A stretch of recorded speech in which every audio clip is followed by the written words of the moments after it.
Hello student, welcome back to my channel. मैं हूं सुनन गोस्वामी। आज के इस वीडियो में हम लोग क्लास 10 साइंस का मोस्ट इंपोर्टेंट क्वेश्चन देखेंगे। बहुत ही महत्वपूर्ण प्रश्न है वो कि 2021 बोर्ड एग्जाम के लिए। ये 2021 के लिए बहुत महत्वपूर्ण क्वेश्चन है। देखो स्टूडेंट, इस वीडियो में हम लोग छोटे क्वेश्चन नहीं बल्कि जो बड़े बड़े क्वेश्चन है उसको देखने वाले हैं, जो आपके लघुत्तरीय और दीर्घोत्तरीय प्रश्नों में आते हैं। तो वीडियो को लास्ट तक देखना। अगर पसंद आए तो वीडियो को लाइक करना, शेयर करना अपने फ्रेंड्स के साथ। अगर चैनल पर नए आए हो तो सब्सक्राइब भी कर लेना, ठीक है। क्लास 10 की पूरी तैयारी कराई जाएगी, आप लोगों को चिंता करने की जरूरत नहीं है। हर एक सब्जेक्ट की तैयारी कराई जाएगी, जैसा आपका पोजीशन देखा जाएगा वैसी तैयारी कराई जाएगी। लेकिन आप लोग कमेंट करके अपना सुझाव जरूर दे दिया करो, ताकि हम आप लोगों के लिए अच्छे से अच्छे वीडियोस प्रोवाइड कर सकें, ठीक है।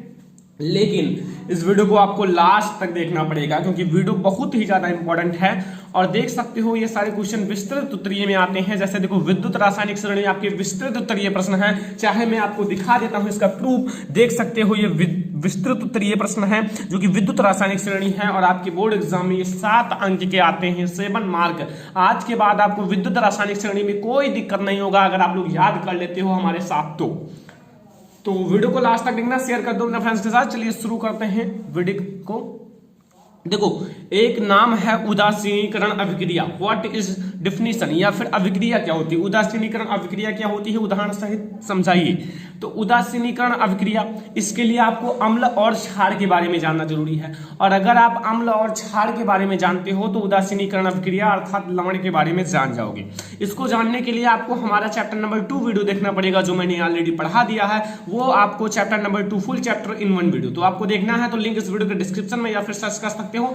क्लास 10 अम्ल क्षार एवं लवण बाय सरमन लेक्चरर, आपको वो वीडियो हमारा सबसे ऊपर मिल जाएगा। तो चलिए शुरू करते हैं। पहला क्वेश्चन, उदासीनीकरण अभिक्रिया क्या होती है, उदाहरण दीजिए। स्टूडेंट, अम्ल आप जानते हो जो स्वाद में खट्टे होते हैं, ठीक है। और एक और है, ये आई होप नीले लिटमस पेपर को लाल कर देते हैं।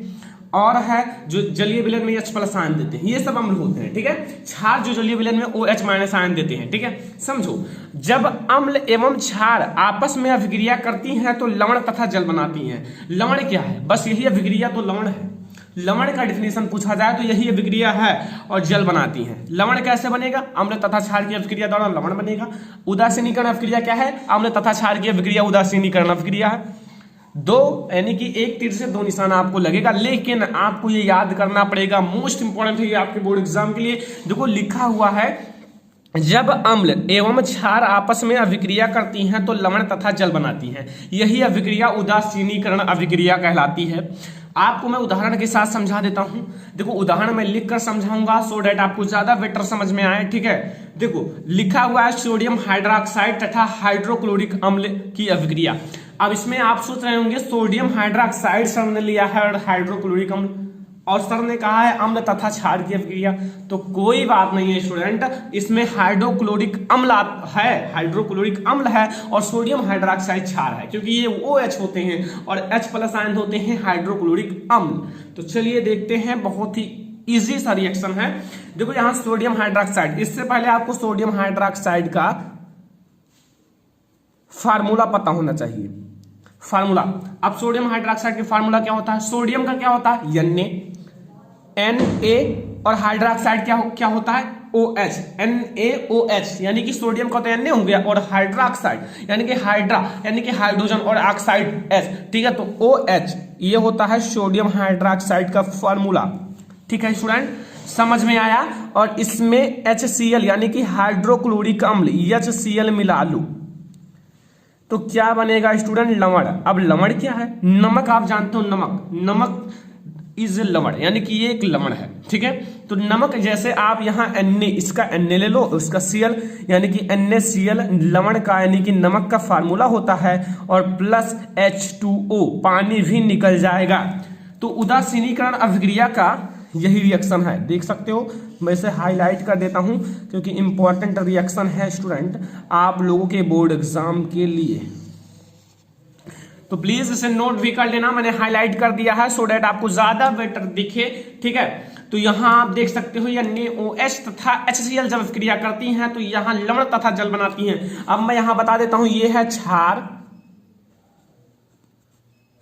ये है अम्ल HCl अम्ल है, ये है सोडियम क्लोराइड या फिर लवण, और ये है जल। बस यही इतना है, सो दैट आपको समझ में आ गया। ठीक है, अब देखो हमारा दूसरा क्वेश्चन आता है, विद्युत रासायनिक श्रेणी क्या है, इनके अनुप्रयोग बताइए।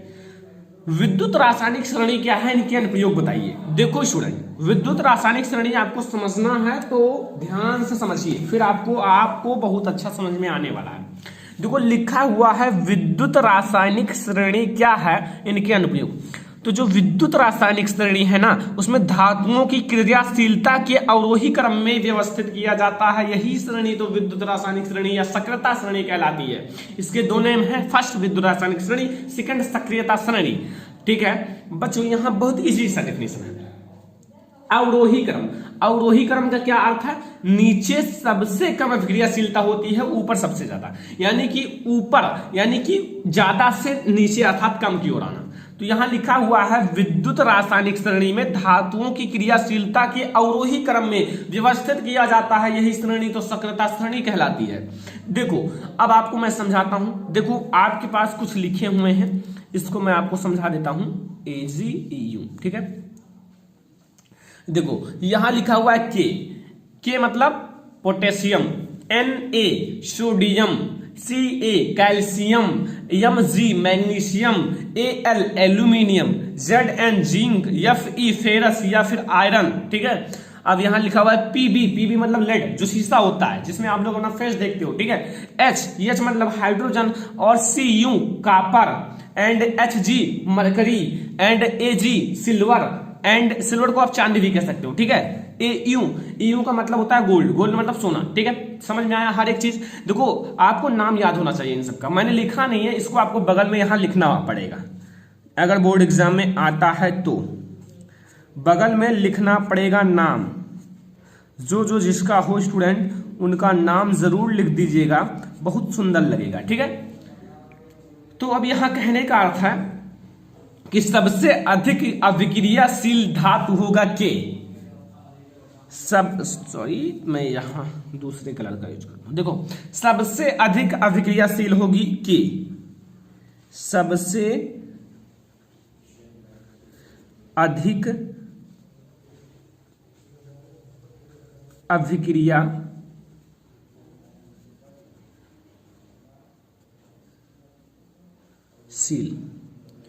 अभिक्रियाशील अर्थात हम लोग नीचे आएंगे तो घटता हुआ चला जाएगा।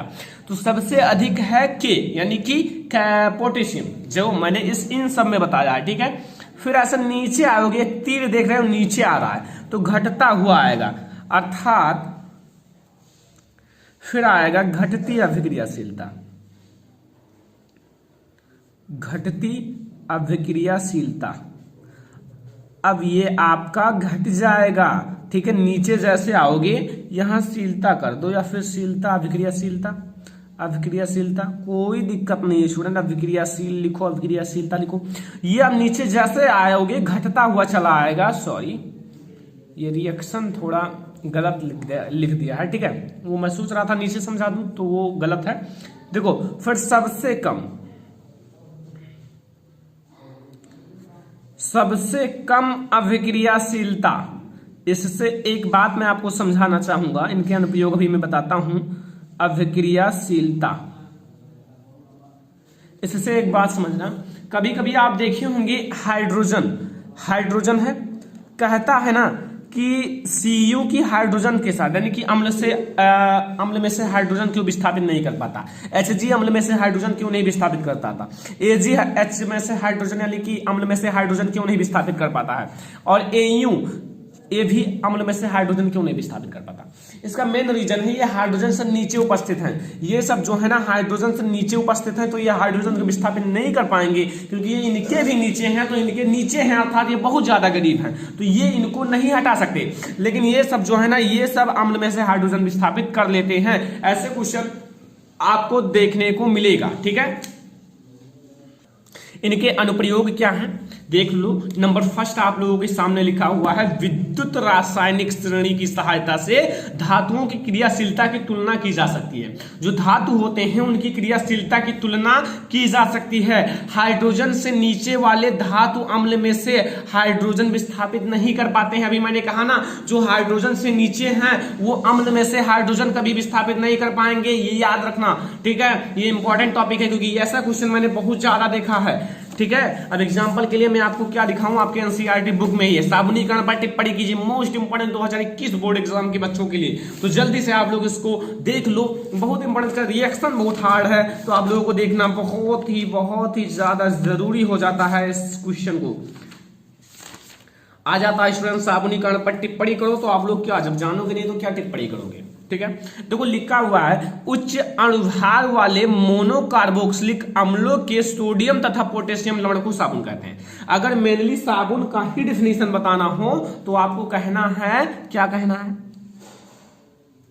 उच्च अणुभार वाले मोनोकार्बोक्सिलिक अम्लों के सोडियम तथा पोटेशियम लवण को साबुन कहते हैं। लेकिन इसे कैसे बनाया जाता है ये भी पूछ लेता है, कैसे बनाया जाता था स्टूडेंट। देखो तेलों, जो तेल होते हैं वो अवसाओं के तनु NaOH या KOH, सोडियम हाइड्रोक्साइड या पोटेशियम हाइड्रोक्साइड भी मैंने बताया नहीं कि ये पोटेशियम है K और Na सोडियम है, और OH हाइड्रोक्साइड, तो सोडियम हाइड्रोक्साइड और पोटेशियम हाइड्रोक्साइड द्वारा जल अपघटन से प्राप्त किया जाता है। इस क्रिया को साबुनीकरण कहते हैं। अगर साबुनीकरण पूछेगा तो इतना लिखना पड़ेगा और रिएक्शन भी लिखना पड़ेगा, ये आपके लॉन्ग क्वेश्चन में आते हैं स्टूडेंट, तो जरूर याद कर लो। फिर मैं आपकी इसकी अभिक्रिया बता देता हूं, आप लोग चिंता ना करो, बहुत अच्छे से समझ में आने वाला है। लेकिन अभिक्रिया आपको ध्यान से 2 से 3 बार आपको करना पड़ेगा, क्योंकि वैसे समझ में नहीं आएगा, क्योंकि थोड़ा आपको 3 पद में इसका अभिक्रिया है, ठीक है।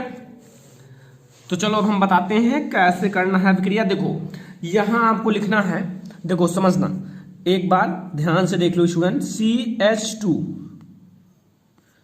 OCO C17H35, ठीक है। फिर एक सिंगल बॉन्ड लगा लो, फिर लिखो CHO C17H35, लास्ट में सबके C17H35, फिर लिखो CH2, यही लिखो पूरा OCO C17H35। बदलना क्या है, केवल बीच में CH कर देना है और सब CH2 रखना है और सब वही लिख देना है, ठीक है, सबके साथ। प्लीज स्टूडेंट रिएक्शन को समझ लो बस। देखो यहां अब आपका KOH, सॉरी NaOH या KOH कुछ भी ले सकते हो, क्योंकि दोनों हाइड्रोक्साइड हैं, ठीक है। यहां अब देखो आपका बनेगा क्या, साबुन का फार्मूला पता होगा तभी जान पाओगे, C17H35 COONA, ये होता है साबुन का फार्मूला। अब एक काम करो, क्या करो कि जो ये है ना, ये इधर ले लो, यहां CH2 ये है और इसमें से OH इसमें से ये OH, ठीक है। फिर CHOH, फिर आप लोगों को लेना है यहां CH2OH, लेकिन OH की संख्या 3 है तो यहां 3 लगा लो स्टूडेंट, ठीक है, 3 लगा लो, ठीक है। आप आई होप की बुक में देखोगे तो कहीं कहीं लगा रहता है, कहीं कहीं नहीं लगा रहता। यहां C17H35 3 है तो C17H35 की संख्या 3 कर लो, ठीक है। अब COONA, ये होता है साबुन का फार्मूला, ये है साबुन, मैं सबका नाम लिख देता हूं, ये है सोडियम रिस्टेट या फिर साबुन लिख लो, कोई दिक्कत नहीं है, साबुन, ठीक है। ये है आपका ग्लिसरॉल, क्या है, ग्लिसरॉल, ओ सही है, ग्लिसरॉल। और ये क्या है स्टूडेंट, ये है जो आपका वसा है, और ये क्या है, ये तो आप जानते हो सोडियम हाइड्रोक्साइड, ठीक है। तो ये होता है साबुन का जो रिएक्शन होता है। आपको हार्ड जरूर लगा होगा, लेकिन हार्ड चीजें समझने में बहुत मजा आता है, अगर समझ जाओगे ना तो दोबारा होगे नहीं कि समझा दो। यहां देखो ये सब आपको समझना पड़ेगा, ये फिर ये, इन तीनों को आपको समझना पड़ेगा, ये 3 कैसे आए हैं, ये थोड़ा आप लोग ट्रिक लगा देना, ठीक है। इन तीनों को अगर याद कर लेते हो, ठीक है। फिर 3 यहाँ 3 NaOH ले लो, फिर इसका OH हर जगह जोड़ लो, यहाँ आगे का 3 ये ले लो, केवल इतना, ठीक है, बस। तो ये था हमारा, और ये है साबुन का फार्मूला, याद कर लेना, हमेशा साबुन का फार्मूला बहुत बार पूछा गया, ठीक है। तो साबुन का फार्मूला ही केवल पूछ लेता है, ठीक है। चौथा नंबर क्वेश्चन है, द्विखंडन तथा बहुखंडन से आप क्या समझते हो? इसको मैंने पूरा लिख दिया है क्योंकि मैं इसे आप लोगों को अच्छे से समझाना चाहता हूं। नाम क्या है? द्विखंडन तथा बहुखंडन से आप क्या समझते हो? द्वि मतलब दो, बहु मतलब बहुत, खंडन मतलब खंड, खंडन मतलब खंड, दो मतलब दो, खंड मतलब खंड, और बहु मतलब बहुत, खंड मतलब खंड, यानी कि बहुत खंड और दो खंड। अभी समझ जाओगे। देखो एक चीज है, अगर आपको दे दिया जाए कि एक पेन को दो मतलब दो भाग में तोड़ दो, और एक पेन आपको दे दिया जाए, पेंसिल दे दिया जाए जिसे आप कई भागों में तोड़ दो, ठीक है, और प्रत्येक उसका यूज करें, ठीक है, अभी समझ जाओगे बहुत अच्छा से। देखो इस विधि द्वारा एक कोश की मैंने एग्जांपल लिया है पेन, जीव को दो भागों में विभक्त किया जाता है, उस एक कोश के जीव को तोड़कर दो भाग में कर दिया जाता है और प्रत्येक नए जीव का निर्माण करता है, अर्थात प्रत्येक से हम लोग लिखना स्टार्ट कर देते हैं। बस यही तो है द्विखंडन। कह रहा है कि इस विधि द्वारा जो एक कोश के जीव है ना, दो भागों में विभक्त होता है और प्रत्येक नए जीव का निर्माण करते हैं, यही होता है द्विखंडन। मोस्ट इंपोर्टेंट क्वेश्चन है, आपको याद करना पड़ेगा क्योंकि ये आपके बोर्ड एग्जाम में आने के बहुत ज्यादा चांस है, ठीक है। एग्जाम्पल के लिए आपके पास बहुत अच्छा सा एग्जाम्पल है अमीबा। अमीबा देखे होंगे ऐसे, देखो अब क्या समझाएं, आप लोग समझ गए होंगे, ठीक है। अमीबा को मैंने बहुत अच्छे से समझाया था, वो आगे चलकर ऐसे ऐसे टूट जाता है दो भागों में, और दो भागों में टूटने के बाद जो मतलब संतान होता है, दो संतान हो जाते हैं और दो अलग अलग जीव हो जाते हैं, दो अलग अलग जीव हो जाते हैं, तो वो अच्छे से अपना जीवन यापन करते हैं। फिर वो 2 से 4, 4 से 8, 8 से 16, 16 से 32, 32 से 64, 64 से 128, ऐसे ही अमीबा का पूरा जो तालाब होता है, समुद्र होता है, उसमें फैल जाते हैं, ठीक है अमीबा। अगला देख लो बहुखंडन। बहुखंडन का अर्थ होता है इस विधि में एक कोशिकीय जो जीव होते हैं अनेक भागों में विभक्त हो जाते हैं, अनेक भागों में टूट जाते हैं और प्रत्येक नए जीव का निर्माण करते हैं। जैसे एक कोशिकीय जीव लिया गया, उसको तोड़कर 100 भागों में तोड़ा गया और 100 भागों में तोड़ दिया गया और प्रत्येक नए जीव का निर्माण कर ले, अर्थात एक को तोड़ा गया और 100 जीव का निर्माण हो गया। इसी को कहते हैं बहु मतलब बहुत, खंडन मतलब खंड, बहुत खंड। इस विधि में एक कोशिकीय जीव अनेक भागों में विभक्त हो जाता है और प्रत्येक नए जीव का निर्माण करते हैं, इसी चीज को कहते हैं बहुखंडन, ठीक है। एग्जाम्पल के लिए आप लोग लिख सकते हो मलेरिया परजीवी, मलेरिया परजीवी या प्लाज्मोडियम, ठीक है। समझ में आया? द्विखंडन समझ में आ गया होगा तो अच्छा है। बहुखंडन द्विखंडन आपके लिए मोस्ट इंपोर्टेंट हो जाते हैं, तो अगर समझ में आ गया हो तो बहुत अच्छा है। साबुन को अगर नहीं समझे होंगे तो बहुत गलत कर रहे हो। देख सकते हो साबुन कितना मोस्ट इंपोर्टेंट है, एक भी साल ऐसा नहीं है कि छूटा है, देख सकते हो, बहुत गलत कर रहे हो। 4 बार पढ़ो साबुन को, तभी आपको समझ में आने वाला है। एक क्वेश्चन और देख लेते हैं, फिर यार बहुत ज्यादा टाइम हो जाता है, ठीक है। ओम का नियम समझ लो बहुत अच्छे से, फिर मैं आपको अगले वीडियो में मिलूंगा, ठीक है। बहुत अच्छे से समझाऊंगा और सारे वीडियो को लाइक भी कर दिया करो, शेयर भी कर दिया करो अपने फ्रेंड्स के साथ। चैनल पर नया हो तो सब्सक्राइब कर लो यार, क्योंकि आप लोगों के लिए इतना मेहनत किया जा रहा है, तो आप लोग छोटा सा तो आप लोग टारगेट पहुंचा ही सकते हो। वीडियो को 5000 लाइक तक पहुंचाओ, केवल 5000 लाइक, ठीक है। 5000 लाइक। अगर इंस्टाग्राम पे फॉलो नहीं किया हो तो जाके फॉलो कर लो, लिंक इस वीडियो के डिस्क्रिप्शन में है। इंस्टाग्राम आईडी मेरा जो है सरवण 20,000, अगर आप लोग इंस्टाग्राम में सर्च करोगे तो हमारा आईडी मिल जाएगा, जाके फॉलो कर लो। उस पर बहुत सारी चीजें बताई जाती हैं, इसका फोटो भी भेजा जाता है उसी पर, ठीक है। तो जाके जल्दी से यार एक फॉलो तो कर ही सकते हो, ठीक है। देखो ओम का नियम होता क्या है समझ लो पहले। ओम जो थे ना, ओम के नियमानुसार जब किसी चालक की या जब रुको हाँ, जब भौतिक अवस्थाएं ताप दाब समान रहे तो किसी चालक में प्रवाहित धारा उसके सिरों पर लगने वाले विभवांतर के समानुपाती होता है। This is Ohm's law. देखो कहने का अर्थ क्या है कि जैसे कोई चालक है, उस चालक की भौतिक अवस्था ना बदली जाए, अर्थात उसमें ताप दाब समान ही रहे, बदला ना जाए, तो उस चालक के जो सिरे हैं, दोनों सिरे ए बी मान लो, सिरों के बीच, ठीक है, बहने वाला विभवांतर या फिर कह सकते हो जो चालक है उसमें बहने वाली धारा और सिरों जहां जो सिरा है दोनों, उनके बीच जो विभवांतर है वो उसके समानुपाती होता है। V अनुक्रमानुपाती I और V बराबर IR होता है, V बराबर IR। This is very important law for 2021 board exam, तो आपको याद करना पड़ेगा क्योंकि ये आपके लिए मोस्ट इंपॉर्टेंट नियम हो जाता है, ठीक है। ये आपको याद रखना पड़ेगा, ठीक है। इसका जो मात्रक होता है बहुत ज्यादा पूछता है, तो इसलिए याद कर लो स्टूडेंट, ठीक है। V बराबर IR। अब इसका प्रतिरोध का मात्रक क्या होगा, कभी कभी लिखा रहता है स्टूडेंट, यहां R निकाल लो, R बराबर V/I। देखो V का मात्रक होता है वोल्ट, कहीं कहीं यही लिखा रहता है वोल्ट, और I का मात्रक होता है एम्पियर, वोल्ट एम्पियर, या शॉर्टकट में कह सकते हो ओम। ओम बहुत ज्यादा प्रचलित है ओम, ठीक है, ओम। तो ये ओम है इसका मात्रक, ठीक है बच्चों।